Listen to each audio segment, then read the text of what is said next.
Friends, आज जो हम क्लास 12 फिजिक्स का ऑब्जेक्टिव क्वेश्चन करेंगे जो कि हमारा सेट होने वाला है 2 होने वाला है। तो आज का हमारा पहला प्रश्न है कि किसी गाउसीय पृष्ठ में -q + 2q तथा -q आवेश है।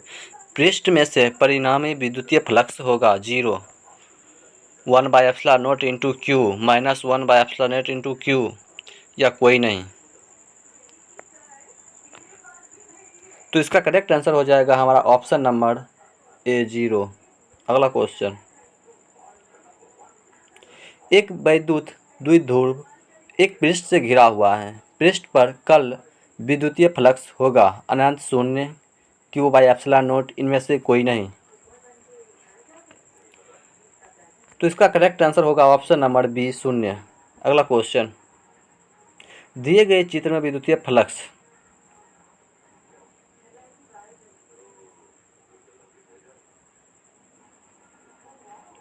तो इसका करेक्ट आंसर हो जाएगा सारे चित्रों के साथ बराबर होगा। अगला क्वेश्चन है कि एक आवेशित चालक का क्षेत्र आवेश घनत्व लैम्ब्डा है। इसके पास विद्युत क्षेत्र का मान होता है अथवा आवेशित गोलीय चालक के अंदर विद्युत क्षेत्र होता है 5/2 q/ε0 2q/ε0 या q/3 तो इसका करेक्ट आंसर हो जाएगा हमारा ऑप्शन नंबर बी q/3 अगला क्वेश्चन, यदि गोले पर आवेश 10 माइक्रोकूलम हो तो उसकी सतह पर विद्युतीय फ्लक्स है। तो इसका करेक्ट आंसर हो जाएगा हमारा option number A 36 pi × 10⁴ nanometre square by coulomb. अगला क्वेश्चन, 64 समरूप बूंदें जिनमें प्रत्येक की धारिता 5 माइक्रोफैराड है मिलकर एक बड़ा बूंद बनाते हैं। बड़े बूंद की धारिता क्या होगी? 16 माइक्रोफैराड, 20 माइक्रोफैराड, 4 माइक्रोफैराड, 25 माइक्रोफैराड। तो इसका करेक्ट आंसर हो जाएगा हमारा ऑप्शन नंबर बी 20 माइक्रोफैराड। अगला क्वेश्चन, E = 0 वाले क्षेत्र में विभव भी का दूरी के साथ विवरण होगा। तो इसका करेक्ट आंसर हो जाएगा ऑप्शन नंबर डी भी का मान r पर निर्भर नहीं करता। अगला क्वेश्चन, किसी गोलीय पृष्ठ के अंदर यदि +q आवेश रख दिया जाए तो संपूर्ण पृष्ठ से निकलने वाला विद्युत फ्लक्स कितना होगा?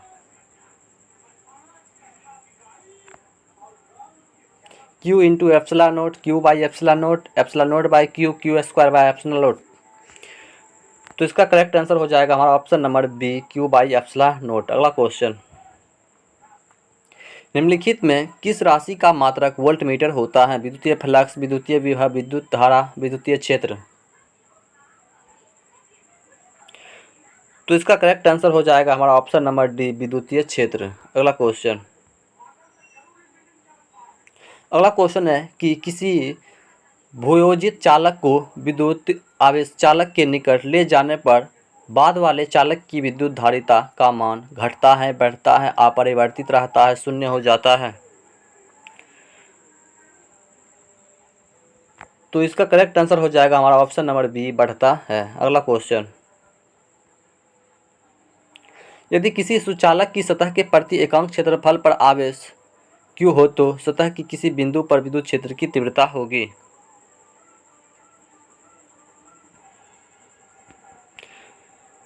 क्या हो जाएगा? तो इसका करेक्ट आंसर होगा हमारा ऑप्शन नंबर सी q/ε0 सतह के लंबवत। अगला क्वेश्चन,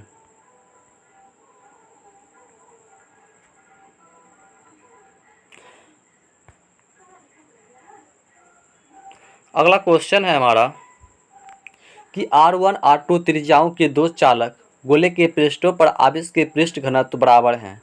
पृष्ठों पर विद्युत क्षेत्र की तीव्रताओं का है r1 का पावर 2 बाय r2 का पावर 2, r2 का पावर 2 बाय r1 का पावर 2, r1 का r1 बाय r2 या 1:1।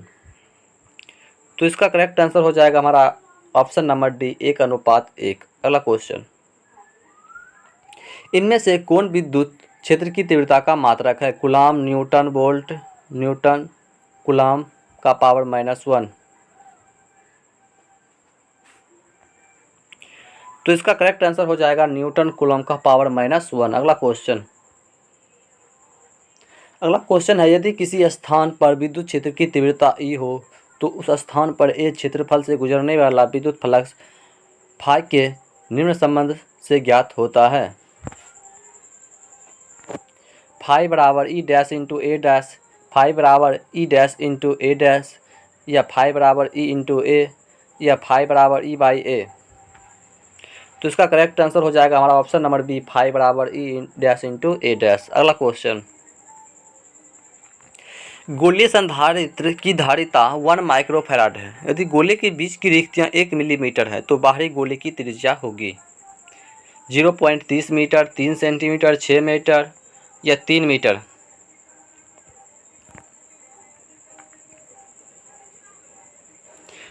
तो इसका करेक्ट आंसर हो जाएगा हमारा ऑप्शन नंबर सी, 6 मीटर। अगला क्वेश्चन, एक बंद पृष्ठ के अंदर एक विद्युत द्विध्रुव स्थित है। बंद पृष्ठ से निर्गत कुल विद्युत फ्लक्स होगा Q/ε0, 2Q/ε0, 0 अनंत।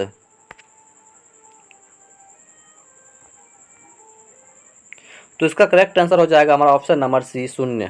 अगला क्वेश्चन, किसी चालक की विद्युत धारिता शून्य व्यंजक है। C बराबर Q/V, C बराबर V/Q, C बराबर V इंटू Q, C बराबर Q² V।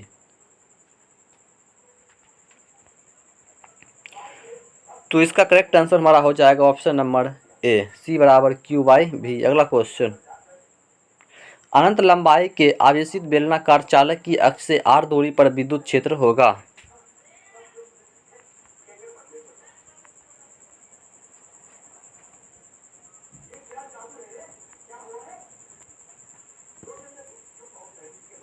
तो इसका करेक्ट आंसर हो जाएगा हमारा ऑप्शन नंबर बी।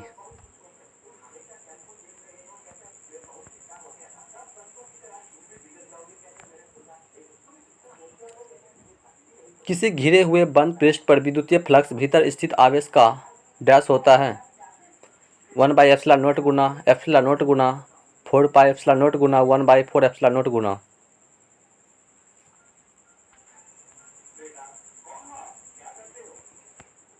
तो इसका करेक्ट आंसर हो जाएगा 1/ε0 गुना।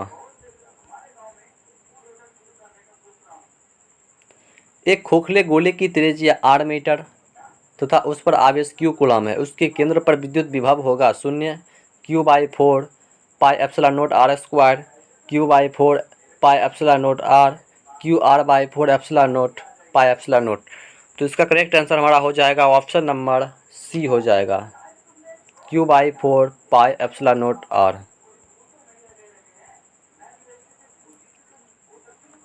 किसी विद्युतीय क्षेत्र में चालक को रखने पर उसके अंदर विद्युतीय क्षेत्र का मान घट जाता है, बढ़ जाता है, शून्य हो जाता है, अपरिवर्तित रहता है। तो इसका करेक्ट आंसर हो जाएगा हमारा ऑप्शन नंबर सी, शून्य होता है। किसी वस्तु का परावैद्युत स्थिरांक हमेशा अधिक होता है 0 से, 0.5 से, 1 से, 2 से। तो इसका करेक्ट आंसर हो जाएगा 1 से। अगला क्वेश्चन, एक समांतर प्लेट संधारित्र ट्यूब परावैद्युत स्थिरांक के तेल में डुबा दिया जाता है तो दोनों प्लेटों के बीच विद्युतीय क्षेत्र 2 के समानुपाती बढ़ती है, हाफ के समानुपाती घटती है, 1/√2 के समानुपाती घटती है, इनमें से कोई नहीं।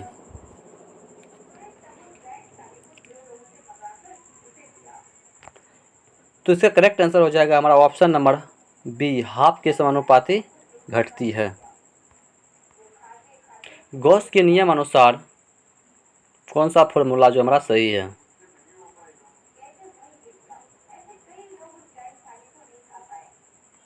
तो इसका करेक्ट आंसर हो जाएगा हमारा ऑप्शन नंबर ए। अगला क्वेश्चन, फाई ई बराबर Q/ε0। अगला क्वेश्चन, जब संधारित्रों में के परावैद्युत स्थिरांक का माध्यम है तो हवा की अपेक्षा उसकी धारिता k गुना बढ़ती है, k गुना घटती है, k2 गुना बढ़ती है, इनमें से कोई नहीं। तो इसका करेक्ट आंसर हो जाएगा ऑप्शन नंबर ए, k गुना बढ़ती है। अगला क्वेश्चन, अगला क्वेश्चन है कि अवशिष्ट खोखले गोलीय चालक के अंदर विद्युत क्षेत्र की तीव्रता होती है। तो इसका करेक्ट आंसर हो जाएगा ऑप्शन नंबर डी, 0 होता है। अगला क्वेश्चन, किसी संधारित्र की धारिता का मात्रक होता है वोल्ट, न्यूटन, फैराड, एम्पियर। तो इसका करेक्ट आंसर हो जाएगा ऑप्शन नंबर सी, फैराड। अगला क्वेश्चन, विद्युत धारिता की विमा होती है। तो इसका करेक्ट आंसर हो जाएगा m का पावर -1, l का पावर -2, t का पावर 4, i का पावर 2, ऑप्शन नंबर ए। अगला क्वेश्चन, आवेशित खोखले गोलाकार चालक के केंद्र पर विद्युत क्षेत्र एवं विभव दोनों ही शून्य होते हैं। विभव शून्य होता है, विद्युत क्षेत्र नहीं। विद्युत क्षेत्र शून्य होता है, विभव नहीं। दोनों ही सही नहीं होते हैं। तो इसका करेक्ट आंसर हो जाएगा विद्युत क्षेत्र शून्य होता है, विभव नहीं। अगला क्वेश्चन, 50 माइक्रोफैराड धारिता वाले एक संधारित्र 10 वोल्ट विभव तक अवशिष्ट किया जाता है, इसकी ऊर्जा है।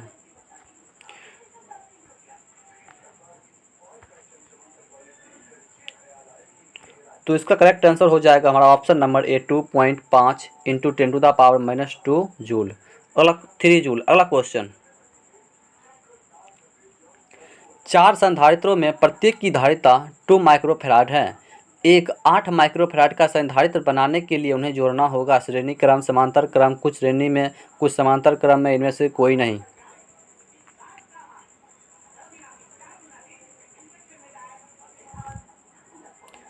तो इसको जोड़ना पड़ेगा समांतर क्रम में, ऑप्शन नंबर बी। अगला क्वेश्चन, द्रव की एक बूंद को आवेशित करने पर उसके सिकुड़ने की प्रवृत्ति बढ़ती है, घटती है, अपरिवर्तित रहती है, इनमें से कोई नहीं।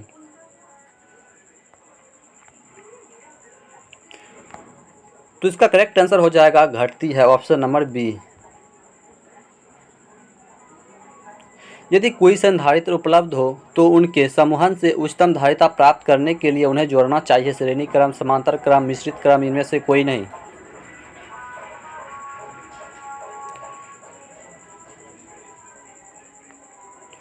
तो इसका करेक्ट आंसर हो जाएगा ऑप्शन नंबर बी, समांतर क्रम में। अगला क्वेश्चन,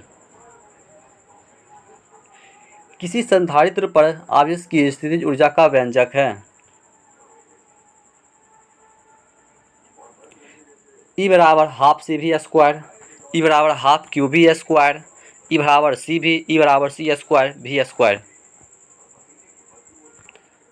तो इसका करेक्ट आंसर हो जाएगा E बराबर half CV square, option number ए। अगला क्वेश्चन,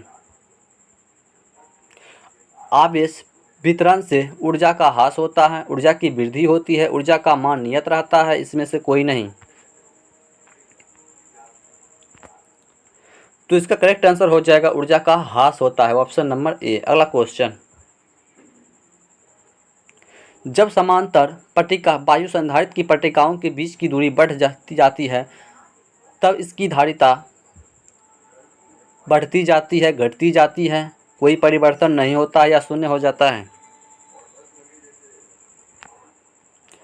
तो इसका करेक्ट आंसर हो जाएगा ऑप्शन नंबर बी, घटती है। अगला क्वेश्चन,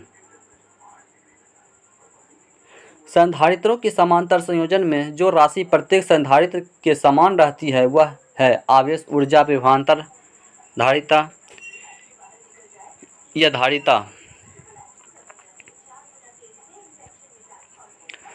तो इसका करेक्ट आंसर हो जाएगा ऑप्शन नंबर सी, विभवांतर। अगला क्वेश्चन, समान धारिता के n संधारित्रों को पहले समांतर क्रम और फिर श्रेणी क्रम में जोड़ा जाता है। दोनों अवस्थाओं की तुल्य धारिताओं का अनुपात है n, n का क्यूब, n का स्क्वायर या हाफ n का स्क्वायर। तो इसका करेक्ट आंसर हो जाएगा ऑप्शन नंबर सी, n का स्क्वायर। अगला क्वेश्चन, तो आज का हमारा प्रश्न यहीं पर समाप्त होता है। तो इसी तरह का हमारा वीडियो देखने के लिए हमारे चैनल को लाइक एंड सब्सक्राइब जरूर करें। धन्यवाद।